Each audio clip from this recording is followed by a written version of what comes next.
There are so many things out there that can negatively affect our chances of having a great retirement. But a lot of times, we are our own worst enemy. We think we might be doing the right things, but we're not really sure, and sometimes our emotions wind up sabotaging our plans and mess things all up. So sometimes, actually, we just can't get out of our own way. So how do you deal with it? Well, that's the topic of today's episode of the My Retirement Clarity Podcast. It's time for the My Retirement Clarity Podcast with Lee Perkins, financial planner and president of J.L. Perkins Wealth Management. Get ready for a good dose of inspiration, simplicity, implementation, and of course, clarity on how to successfully prepare for retirement and grow and preserve your wealth. Here's Ben George with Lee Perkins.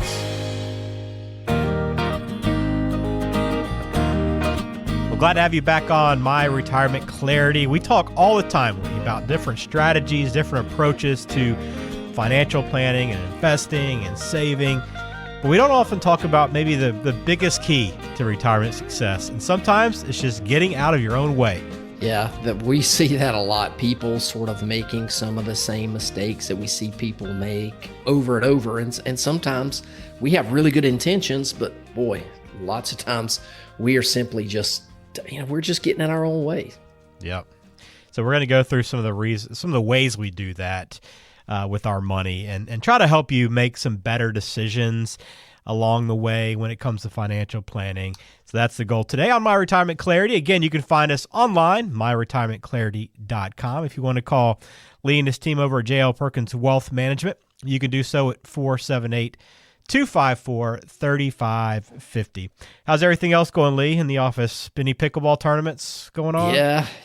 My partner Chris and I just won a pretty big tournament in Griffin. It's actually probably the biggest tournament we've ever won. So it's called the Doc Holiday Shootout. So that was a lot of fun. Nice. We went undefeated in that. We had a blast. No, I take it back. We did get beat. We got beat by a team in the round robin. Okay.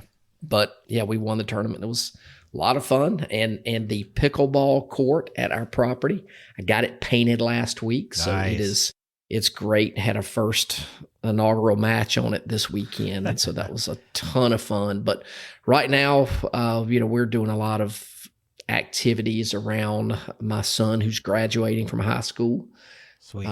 As of the recording of this, he's graduating on Saturday. So, we had baccalaureate service last night, got senior honors, and just tons of things going on. So that's keeping us busy at home. And of course, around the office, we're just after tax time. So we've had a lot of clients who, they send in their tax returns. And so we're reviewing last year's tax returns, and that helps us make recommendations for this year. And of course, not all of our clients take advantage of this, but that's most of them do, and that's keeping us busy this time of year. So yeah, we got a lot going on around here. A lot going on. I love it. What does your son have planned following high school?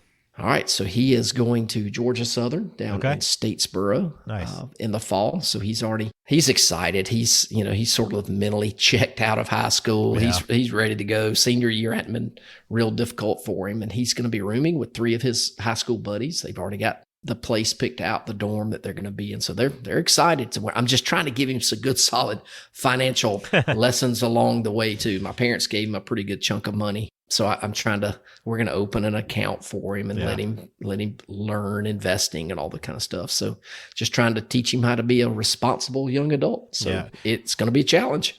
We need to do a show on just like tips to give a kid heading off to school for the first time. Now that you're in that mindset, I'm sure there's some pretty good lessons that you've kind of picked up and thought about here recently. So it might make it for a good show at some point. Yeah, I think it would. Let's definitely circle back around to that one. I know that though it kind of ties into what we're talking about today, because many times in college we often make mistakes on our own that we had no business making at all. And as we get older, we still do the same thing with our finances, right? But there are plenty of external factors that often will negatively influence our chances of a successful retirement. But many times that failure comes from within. So that's what we want to focus on today. Just how do we get out of our own way? Some common ways that people make mistakes with financial planning that are completely avoidable. So Let's start with number one that probably a lot of people are dealing with right now with the market going the way it has recently, but it's just allowing your emotions, right? Fear and greed to cause you to buy or sell at the wrong time.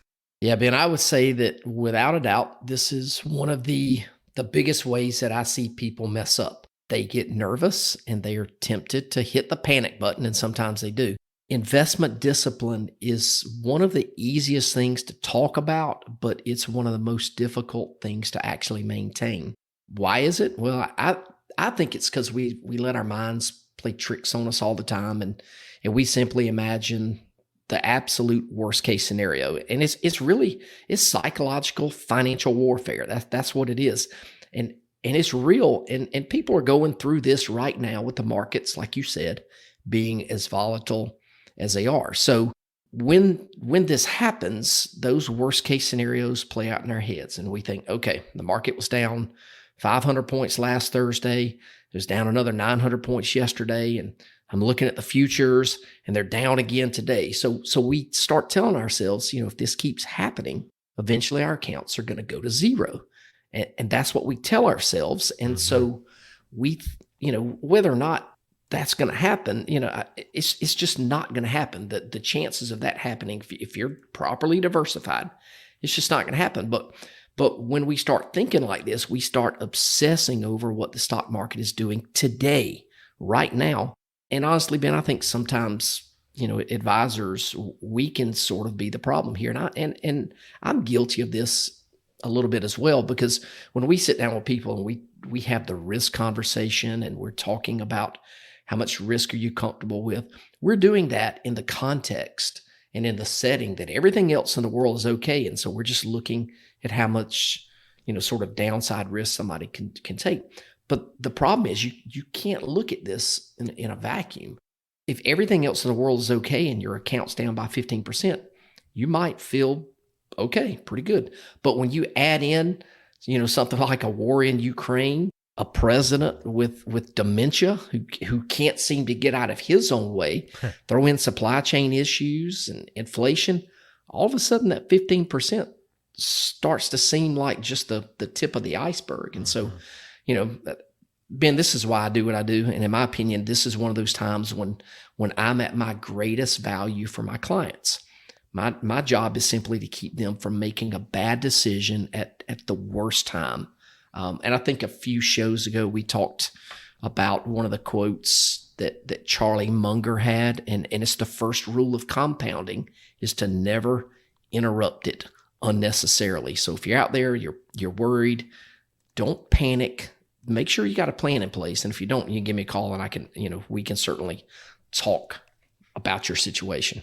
Yeah, it's a tough spot, but oftentimes we end up regretting those decisions when we buy and sell at these tops and bottoms, right? Yep, no doubt. Because if you sell, if you're guessing, and this is kind of the last tidbit I thought about, if you're going to get out, you don't know when the bottom is, and you also don't know when to get back in. So you got to get two decisions right, and you just can't do it.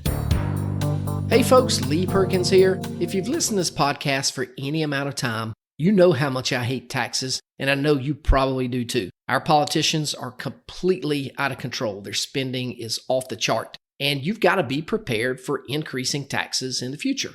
So we've written a book called Diffuse, 7 Steps to Protecting Your 401k or IRA from the Ticking Tax Time Bomb. You're going to want to grab a copy of this book and learn how you can protect yourself. Then you'll have to decide if you want to take action right now or if you'd rather wait until the IRS changes the rules of the game. Either way, the choice is yours. To get a free copy of the book, just text the word diffuse to 478-475-2050. That's DEFUSE to 478-475-2050. And we'll send you a free copy. Thanks again for listening. Now back to the show. Next one here. Making bad investment choices in an effort to save money on taxes. And, I know this is an area that you pay a lot of attention to, taxes. Yeah, it really is. And sometimes people let their disdain or their dislike for taxes lead them to make other poor decisions. My stance on taxes. We talk about it all the time on this show. I want people to pay I want you to pay what you owe, but don't tip the IRS. So really what I see most of the time is people hate taxes so much, they just put off tax planning and they don't do anything other than maybe look for deductions that they can get right now. But this is sort of short-term thinking. They hope it'll get better, but that's really not a good strategy. But sometimes people do take some action, but they'll do things that wind up causing more trouble than they're worth. And Ben, I'm not going to go into any specifics on the podcast because I don't know who's listening, and I don't want a listener to think that I'm sort of poo-pooing their idea or whatever it is that they're doing. But you need to make sure that what you're doing, number one, is legal. Don't do anything illegal. Just don't go there. And I don't think most people set out knowingly to do something illegal, but it does happen. So just be very, very careful there. And number two, make sure there's not some type of unintended consequence to whatever it is that you're thinking about doing. If you want to invest in a rental property because you can write off some things that you're thinking about, you want to write off, make sure it's worth it. Don't become a landlord and buy a property so you can write off a few $1,000s. And then you become the maintenance guy for a property that's 2 hours away from where you live. And I've actually seen this happen. So remember, keep it simple. And if you're looking to invest in something that you don't understand, learn about it as much as you can before you put your money into it. Yeah, and if you're looking for ways in order to maybe lower those tax burdens that you have, a great place to start is that book offer that we give people here on the podcast, and it makes sense to tell people about it now. Yeah, and if you're a regular listener to the podcast, you're probably tired of me talking about this book, but it's called Diffuse, and it's all about being better prepared for increasing taxes in the future. I lay out some really actionable items that you can do, and if you want a copy of the book, all you have to do is text the word diffuse, DEFUSE, to 478-475-2050. That's 478-475-2050. Just text the word diffuse there, put in your name and email address, and give us a good mailing address, and we'll send that book to you. I'll pick up the shipping cost, and you can, you can take some actions using some of the things that I've put in the book, or if you want my help, we can certainly help you with that too. But just do something. Don't sit around and do nothing. Yeah, that's what's important.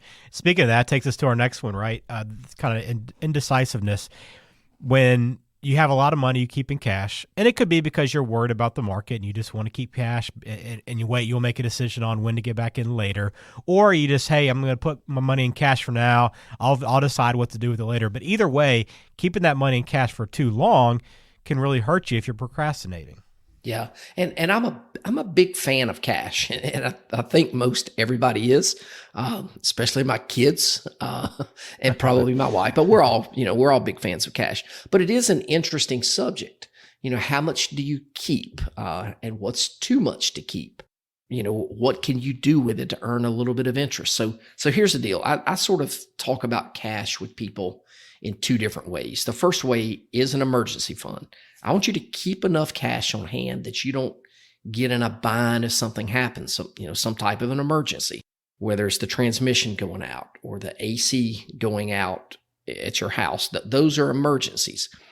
A new couch or a new countertop it's not an emergency. So, that emergency fund needs to be whatever allows you to sleep at night. And some people will say, a 6 to 9 month of living expense is good. It's completely up to you and how complex your world is. But I want you to keep enough money in the bank that you can sleep at night. Don't put it in a CD or anything like that so that you don't have immediate access to. And you're probably not going to get any, very much interest at the bank right now. But the point of this money is not to gain interest. It's there to keep you from making a bad decision when something happens. And this is how people wind up sometimes in credit card debt. I did it. I remember being in my very first house. The AC went out, and I think it was in August, and I was like, I just need to get through this. And for 2 nights, I laid in my bed with a fan on, and it was pushing 90 degrees. And I was like, I can't do this anymore. Yeah. I put a new AC unit on the credit card because I didn't have enough money. So anyway, but the second thing that I would tell you about cash is for opportunities. Now, Ben, this can be anything, in my opinion. This can be set aside for a future trip or maybe something you want to buy, like a car or the couch or countertop that I mentioned earlier, or if you want to, give money to your grandkids or something like that. But it can also be there for an opportunity in the future, whether it's an investment opportunity or something like that. So think about this. Who's sitting around right now waiting on the housing market to cool off? People with a bunch of money, people with cash. And so, the other thing that people with a lot of cash are doing right now, they're putting money into the stock market as it's going down. So they're sort of dollar cost averaging into the market. And what they're doing, they're waiting for some poor soul to hit the panic button and sell out so that they can buy the exact same thing that the panicker had at a discount. So cash gives you options. So make sure you keep it on hand.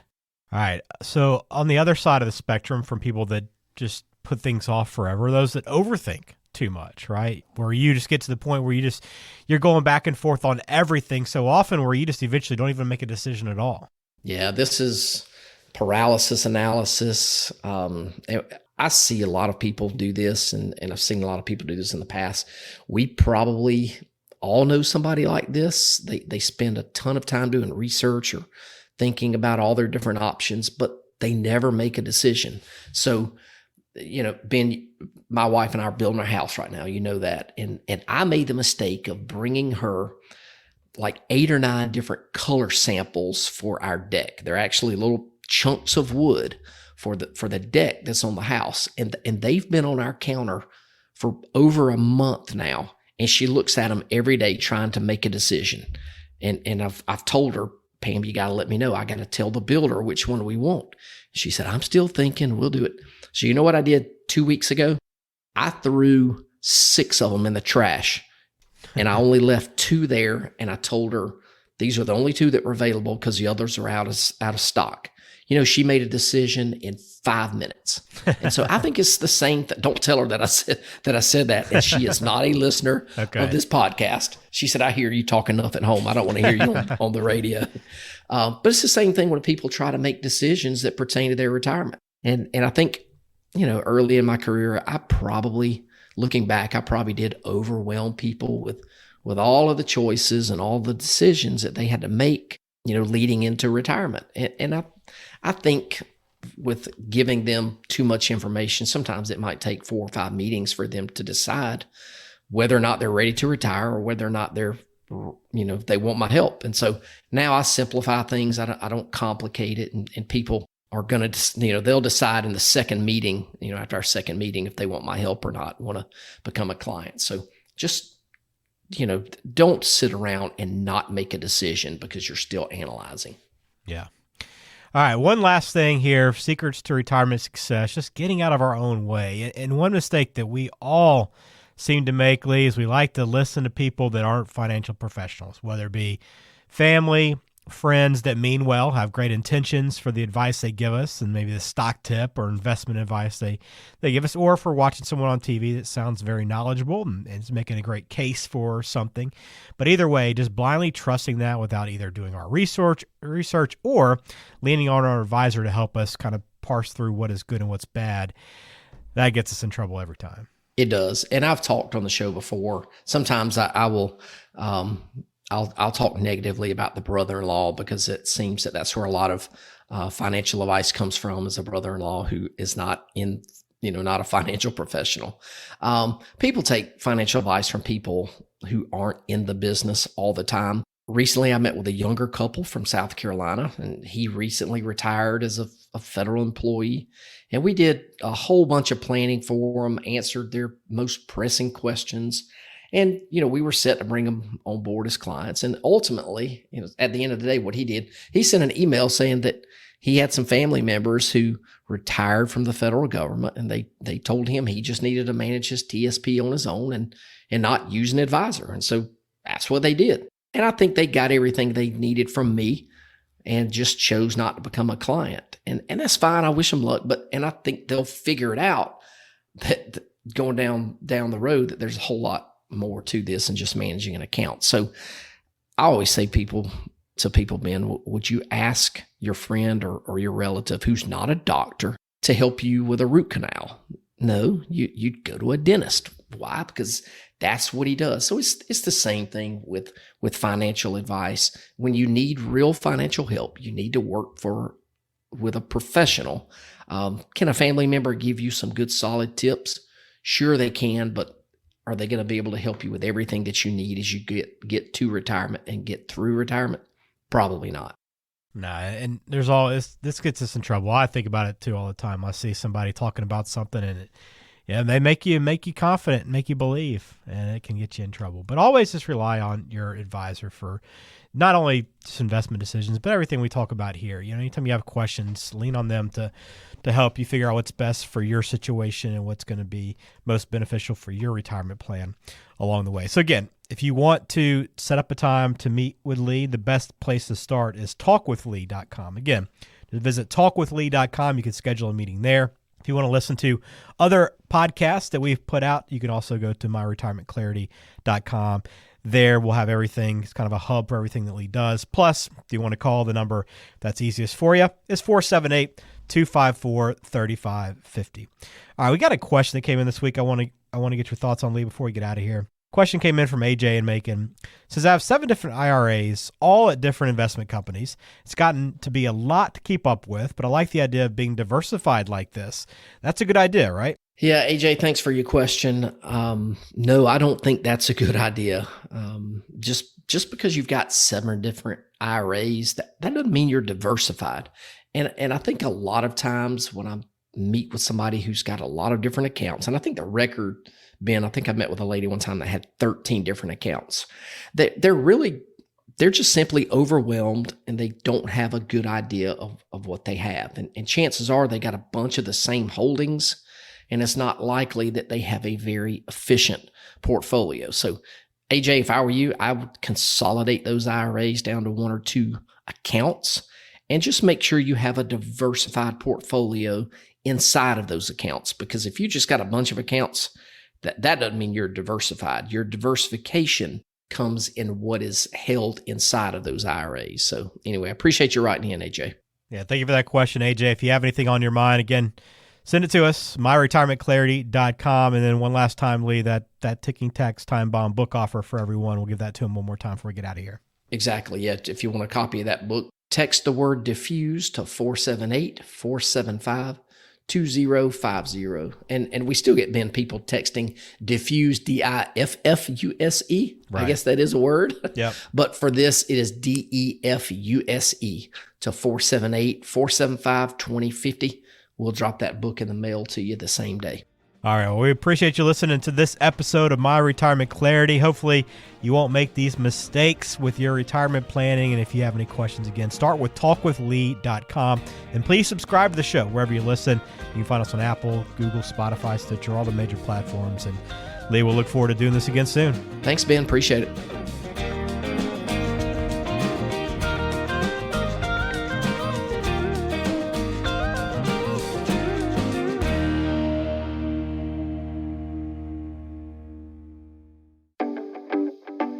Investment advisory services are offered by J.L. Perkins Wealth Management, a registered investment advisor and insurance agency. Information is for illustrative purposes only and does not constitute tax, legal, or investment advice. Always consult with a qualified tax, legal, or investment professional before taking any action.